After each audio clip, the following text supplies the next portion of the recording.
Sabi maghapon. Hindi naman yun, dahil nag-alaga ng apo. Parang sabi ko nga, sana ganyan na sa kalaki. Praise the Lord.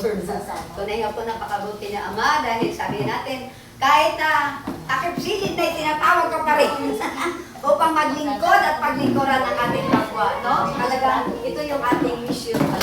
Kaya kapag tinawag tayo, brother, tayo na ano, Nadulas po dyan. okay. Nadulas po dyan. Hindi ko nakakanto ng... Baba lang ang brother. Oo nga. Okay na, ano ako brother. Nag-double po kayo ng upuan. Okay? Mali po, palakpakan natin ang ating buhay ng Panginoon. Praise God. Okay, hindi ko na pahabain ang aking introduction kasi tatawagin ko na yung magpapatutuo. Ano na naman kaya ang kanyang mga ipatutuo tungkol kay Ama. Yung mga kabutihan ng Diyos sa buhay natin. Amen. Ako hindi magsasawa. Alam mo sa toko, sinasama ko yun.